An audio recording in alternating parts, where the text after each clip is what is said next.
Hey guys, it's your boy Chili here. You already know the drill.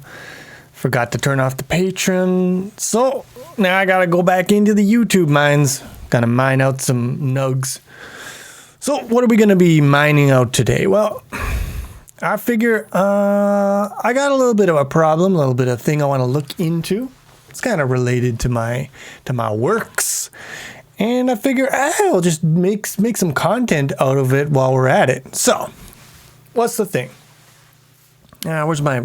Let's see. Okay, this is not good. We want the Wacom to be aligned here.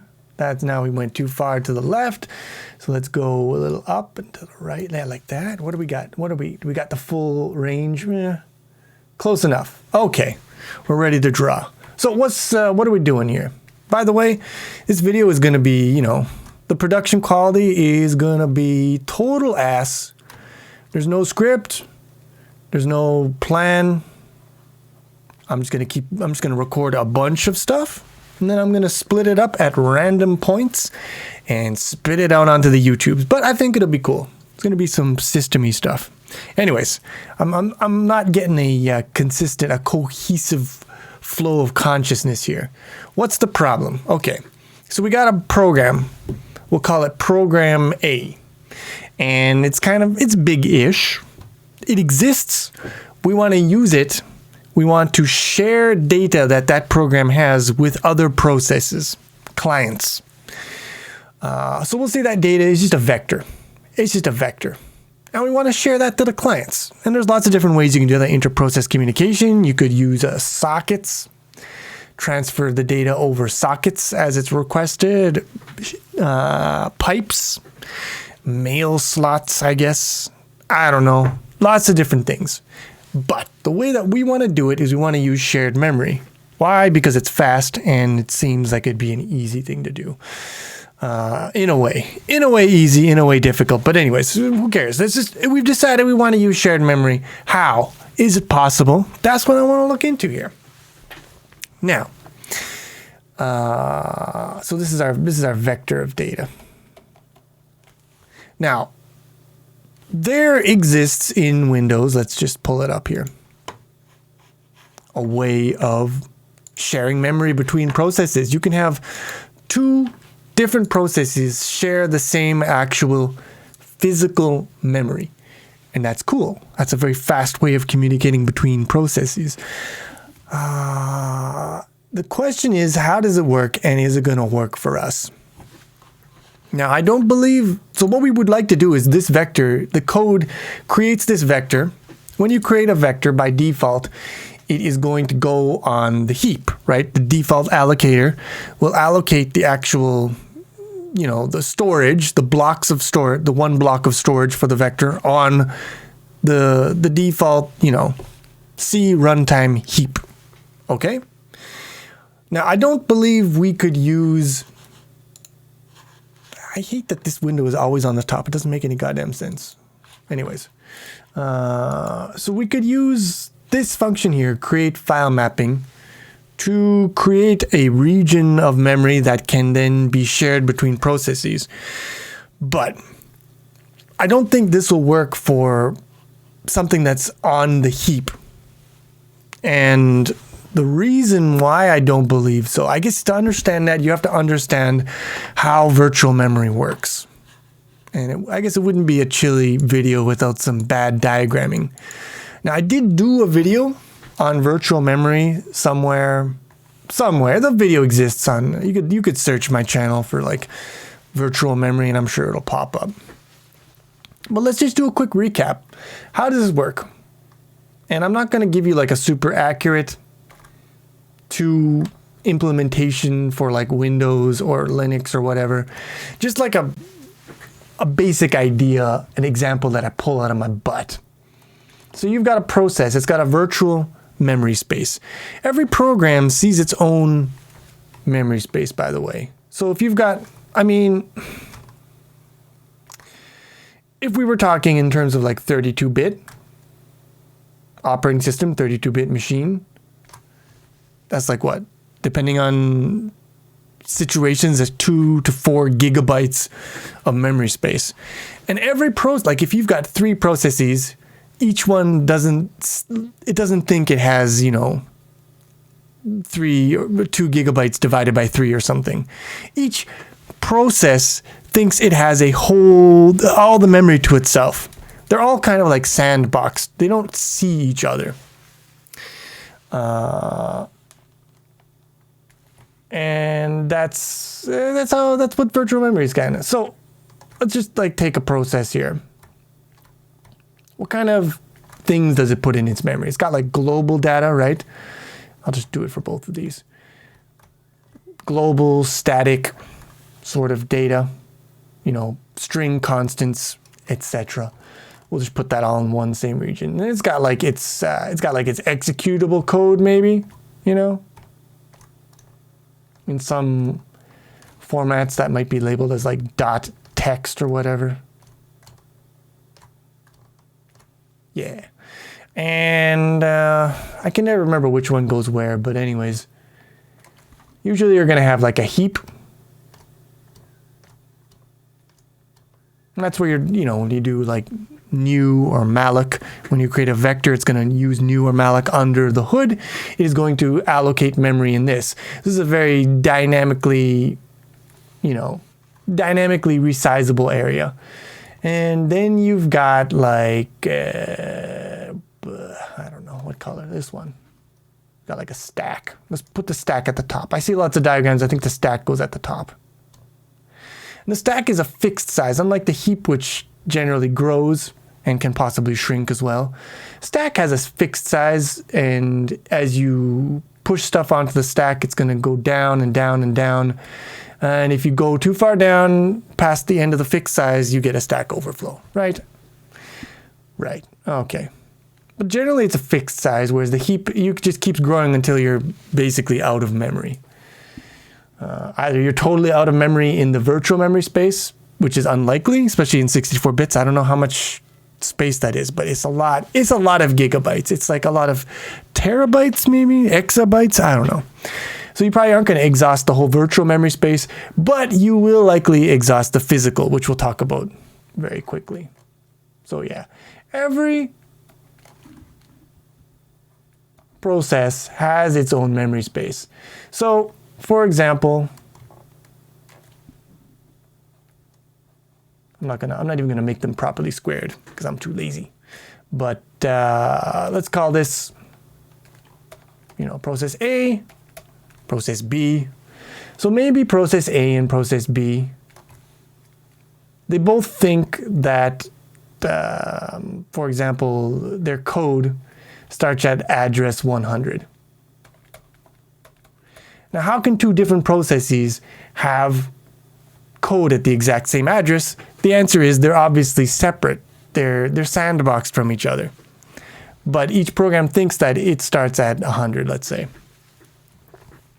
So how does this work in memory? Because obviously, if they're both at address 100, if that was actual address 100 in the memory, they would be overlapping each other. They'd be overwriting each other, be stepping on each other's feet. So we would have some kind of a table.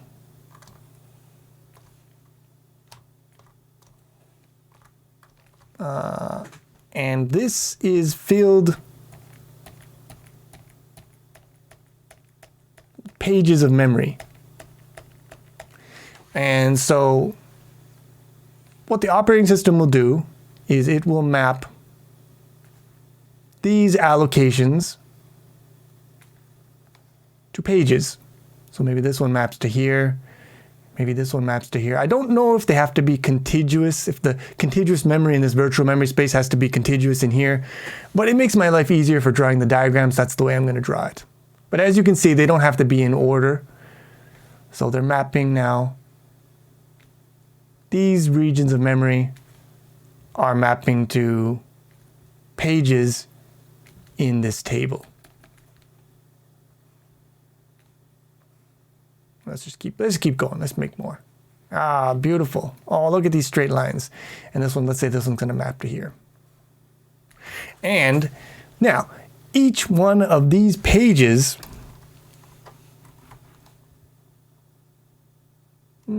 What color do I want? We'll keep it white. So here we have regions of physical memory. So this is our actual physical RAM. Not BAM. This is our RAM. Let's put this, I'll call this, I don't know, page table. Probably butchering this. There's probably better names for all this stuff. I don't care. I know the ideas. I don't know all the words. So this page table now maps these virtual memory addresses. Each one are allocated in a number of pages. Pages have a fixed size. I don't know, let's say 10, 24 bytes. I don't know what it is. We'll see. We'll see later on. I'm going to mess around the code, so we'll definitely figure it out. But I'll say 10, 24 bytes, 1K. So if this region of memory here is a megabyte, then there would be 1,000 pages mapped to this region of memory in virtual memory space. And then each one of these individual pages can map to a region of RAM. I would assume, but I'm just a big assumption, I would assume that the operating system would probably try to keep this stuff contiguous, so that if it's contiguous here, it would stay contiguous in the RAM. But it doesn't have to be. At least I don't think it doesn't have to be. So like you could have, you know, a bunch of pages that map to these regions of RAM, but maybe the last page in, you know, the stack here actually maps like way down here in the RAM. And you could do that. It's like free. It's not fixed, which is it's very flexible, and that's a useful property. One reason why that is incredibly useful is because you might not want to map all of these pages to physical RAM, because you might not have enough physical RAM to hold all the stuff that's, you know, in memory at once in all the different processes of the system. So you would also have, you know, your swap file. I'm very familiar with this bad boy from, you know, Windows 98 days when we had like 64 megabytes of RAM, and that was definitely not enough to hold everything we were trying to do. And so the operating system, stuff that you weren't using right now, or that the operating system thought that you weren't using right now, it's like, oh, you don't need this, but I need the RAM. So it will map, let's say it needs some RAM. It needs to allocate some RAM for some other stuff another process is going to do. What it's going to do is it'll take what is in the RAM's all full. It'll take a page here. It says, okay, this process, it's sleeping. It's not using its RAM. Let's move some of its pages into the swap file. So it'll move that into here, copy the data onto the disk, which is where the swap file exists. Now, this page no longer maps to physical memory. It maps to something in the swap file. Cool. Now this physical memory is free. Let me get rid of this stupid thing here. I need my eraser to be bigger. Why did I make it so small? But anyways, now this is free, and now we can, you know, allocate memory for you in here. Now you're on the swap file. And then later on, when, let's say, this process A needs to use this memory, and it's not in RAM right now. So now we're going to, you know, copy that into here, and now you are back into RAM, and whatever was in this place in RAM, let's copy that into here. So we're going to swap. We're going to swap from the swap file into the actual RAM, and we'll change, you know, this page table pointers to show now things are in the swap file. Now it's in the RAM, and it's free. So you can move where the memory is physically stored, but the process never sees that. So maybe you swap it out here. Next time you swap it back in, you swap it into here. But from the process's point of view, it's always been at the same address. It's never moved. It doesn't have an idea. It doesn't need to have an idea. It doesn't want to have an idea. That's a beautiful thing. That's a virtual memory. Now, another thing about this, we could map, let's say in our RAM here, we've loaded memory for a DLL. So there's some code here. This code is shared, multiple processes need it. Instead of copying the same bytes into different, places in both of these processes, duplicating the amount of space that it would need in the physical memory, we can actually just have both of these processes share the same DLL. And one of the beautiful things is, even though this is in one place in physical memory, it might be mapped into process A over here. It might be mapped into process B down here. It's also free. So same space in process memory can be freely mapped into different places in physical. And the same place in physical memory can be mapped into different places in process memory. Here it's mapped down low, here it's mapped up high. But it's actually the same place in physical memory. So there's freedom on both ends. There's freedom on this end, and there's freedom on this end. And one way that this manifests is, I believe Windows actually, when it loads your program into memory space here, into the virtual memory space, or sandbox, I don't know, whatever you want to call it, it doesn't load it starting at 0 or whatever. It's starting at the same place every time. It actually randomizes the start address. So sometimes it's going to load it up here, sometimes it's going to load it down here. And that's just for a kind of extra security thing, I guess. I don't know. That'll actually become pertinent in a little while. But yeah, that's how virtual memory works. That was a bit of a ramble. But it's important to understand how shared memory works. So the way I believe it works, which is basically that qualifier applies to anything I say in here. I always say how I believe things to work, which is usually correct, but sometimes not. So the way I think it works is when you do something like, I gotta minimize this. When you do something like you call create file mapping, well, actually, there's two ways. Like the baseline is called memory mapped IO, and what it does is it creates. It's interesting. Normally, when you allocate memory, it's going to be in RAM, but it can be swapped out to the swap file. When you do a memory mapped file, what I believe happens is you map a region of a file on disk, not the swap file, just any file, just like buttplugs.txt. You map a region of that into memory, and then if the system runs out of RAM, it's backed by this file. The contents can be copied to the physical file, and then that region of RAM can be, allocated on the page table to something else, some other process.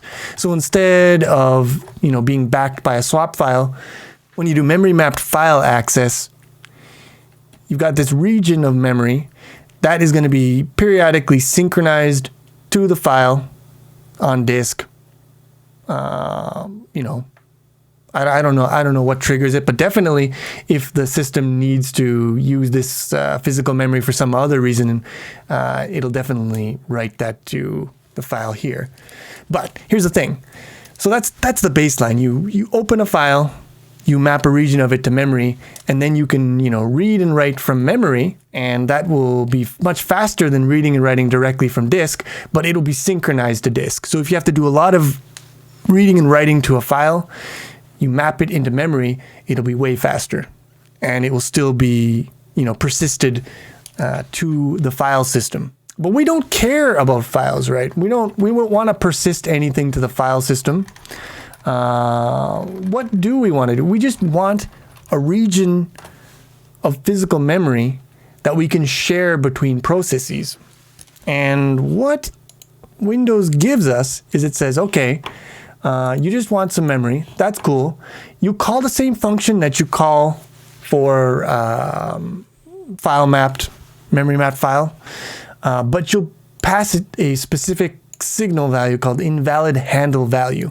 And when you pass it this, it will not, the memory mapped file won't be backed by a file on the file system. It'll be backed by the swap file. So it'll be swapped out just like any other virtual memory that you would commit. So cool. Now here is the tricky part. So the way that I believe this works, and we'll test this out again, like I said. This video, how long is this video now? 20 minutes. Okay, so I'm probably going to cut this very soon. And the first part just won't be any coding, just me drawing pictures and talking, which is always good. But to wrap things up for this first video, the way I believe things work is you call the create with the invalid file handle, and it'll basically allocate, some pages on this table.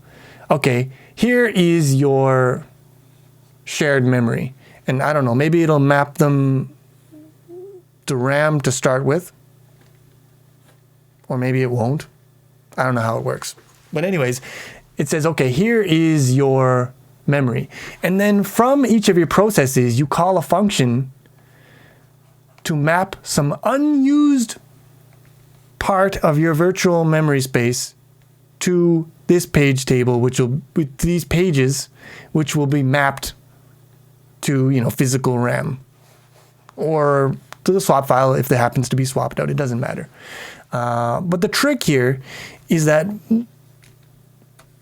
when you map this memory, you have to map it into stuff that doesn't exist already, right? You can't map it into stuff that's already mapped to other pages. So you can't, for example, we have our vector, it exists in the heap. We can't now map this memory into our shared region because it's already mapped, I don't know, like here, let's say. It can't be mapped to both places. So you can't map this into memory that's already being used. You've got to map it into a new space. And that is why I believe that we can't just, use shared memory to share a view of some vector that we've created by, using the default allocator. That's just not going to work. All right, but anyways, so that's my John. That's my gum flapping. In the next video, I'm gonna just mess around with shared memory. I've got a lot of theories. I've got a lot of ideas, but there's no substitute for just playing around with it, getting dirty. So, yeah, see you again in that time.